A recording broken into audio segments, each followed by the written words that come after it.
I'm writing this because my family won't talk about it anymore. I'm the only one who can't seem to forget. I was raised on the outskirts of Preston, a small town in southern Idaho with a population of around 5,000. My more immediate community was an isolated, dead-end dirt road called Bear Creek. Less than 20 families lived on the Bear Creek. I didn't mind being so isolated. I grew up in the comfort of wide fields and close neighbors that only rural people know. We were a Mormon community, very church-centered, very community-centered. All the young girls, myself included, were part of the young women's group, and all of the boys were members of the local Boy Scout troop, which doubled as a church group in our area. We had 4th of July parties at the local ballpark and swam in the nearby reservoir. It was a good, quiet community. My house, a 92-year-old farmhouse built by my great-great-grandfather, was situated on a small hill surrounded by a wide grass field on one side and a snaking dirt road on the other.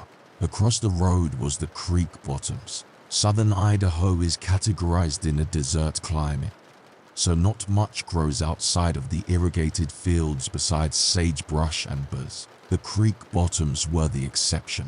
The creek fed the growth of a thick tangle of pussawillow bushes. In the late fall, we used to go down into the bottoms and pick the white, cottony pussawillow seeds to decorate the fences of our driveway. Being so isolated, it wasn't uncommon for animals to come down from the mountains. We had a female moose who brought her calf down and lived in our orchard every winter, and the occasional lion wasn't unheard of either.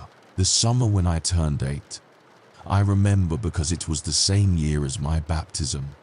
A smaller mountain lion was spotted several times in our area. We weren't worried.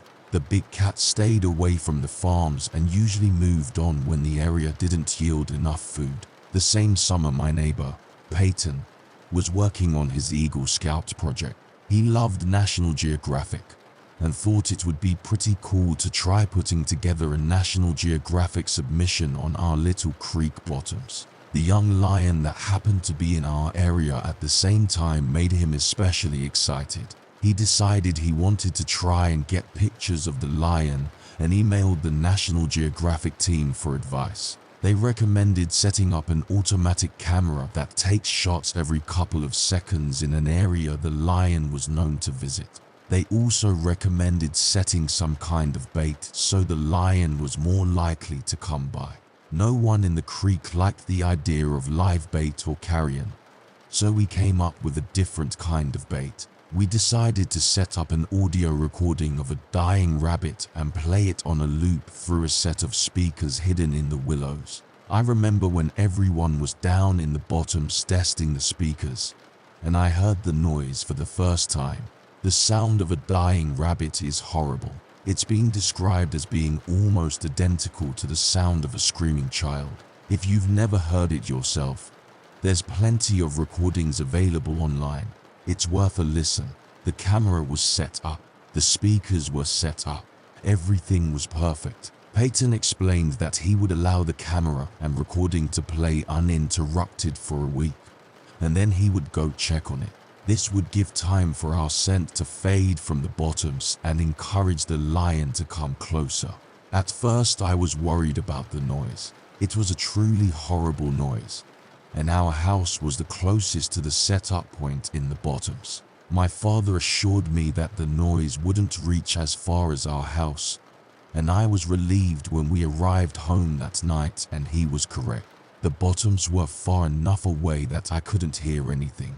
I remember Peyton the next day at church. He was fidgety and excited to check on the equipment, but he had to wait a week, which everybody kept reminding him. He couldn't risk going down too early and scaring the lion away for good. That night I woke up to an awful noise. I sat ramrod straight in my bed with my eyes wide in the dark. Hands clutched so hard my palms bore the indent of my fingernails for hours after. I knew that noise. It was the recording of the rabbit. It sounded faint and far off, like it really could have been coming from the bottoms. But that was impossible, because the recording had been going all night the previous day and I hadn't heard a thing. I didn't sleep that night. I was too scared to get out of bed and wake my parents. The recording played over and over again. I had the loop memorized. In the morning, I stumbled into the kitchen for breakfast. My mom and dad were sitting at the kitchen table. They too had dark rings under their eyes. I hadn't been the only one who'd heard it. Mom was convinced that the equipment must have been broken. She wanted to go down into the bottoms to check it out. Dad refused. He was a kind, gentle man and didn't want to stir up any unnecessary drama. He was sure there had been a strong wind last night, and the wind was carrying the noise farther than its natural reach. He told us to listen. We did. He was right. We couldn't hear it now. We forgot about it and went about our daily goings. The next night, it happened again. I stayed up in bed with my back to the wall. The screaming was even louder than before, but this time something was different. It was lower pitched than I remember, and parts of the loop were slowed down, as if the recording were warped in places. At times the loop did not loop naturally, and instead picked up at a random place in the middle. My mom didn't mention anything at the breakfast table, but both her and my dad seemed tense. The third night I mustered the courage to stand beside my bedroom window and look out into the yard. For a moment I stood, rooted to the spot, my hands shaking no matter how hard I clenched them. The noise sidled in through the cracks in the window. I watched the outline of the trees in the yard, perfectly still. Not even the slightest breeze stirred their branches. My mom announced that she would be going to visit her sisters in town the next day, and would probably spend the night there. She invited me to come along, but I was a daddy's girl at heart and chose to stay at the farm. I took mom's place beside dad in their bed that night, but even that didn't help. I don't think my dad was asleep either, for he was unnaturally still the whole night. We began to hear the noise during the day too. I was drying with chalk on the sidewalk when it happened. My shoulders tensed and the hairs on the back of my neck prickled. There was only one scream, a short, high-pitched one, and then the recording fell silent. It happened again several times throughout the day, but never the whole loop, just clips from it. Later that evening, Peyton's dad came up the driveway on his four-wheeler. He said he was looking for their dog, a sweet yellow lab who had been missing since that morning. Dad said he was sorry, and that we hadn't seen her. I stared at him, silently begging him to mention the recording, but he didn't. He was a quiet man after all. He didn't want to bring up any unnecessary drama. Mom stayed away the whole week. Dad and I didn't sleep. By Saturday, the screaming could be heard constantly, though it seemed to have deviated from the familiar loop entirely. I didn't recognize any of it. Sometimes the screams were thin and long. Other times they were hardly more than growls. Once, while my dad had been heating up meatloaf for lunch, the noise rose into such a rancorous din that he dropped the plate and it shattered. I pressed my hands over my ears where I sat at the table and squeezed my eyes shut, but it didn't help. The noise forced its way in through the cracks of my fingers and pinched my throat and rattled in my ribcage. The din lasted for a whole minute, then fell silent. Dad was shaking. That was the last we heard of the noise that day. Peyton came by Saturday evening to ask permission to cross our road to collect the equipment. He was so excited. I watched him disappear into the creek bottoms with a sense of tired relief. After the equipment was gone, it would all stop. I couldn't wait to get a full night's sleep. Not a minute later, I spotted Peyton coming back up from the creek. I was confused. It had taken us much longer to set up the camera and speakers, so I'd only assumed it would take just as long to collect them. My breath stilled when Peyton came closer. He didn't look right. His eyes were wide and his face pale. Something wet dribbled from his chin and onto his shirt. I later realized it was vomit. My dad caught him before he fell and demanded to know what had happened. Peyton couldn't speak. He just cried. We called his dad. I looked after Peyton as both my dad and his dad went into the bottoms. They were gone a long time.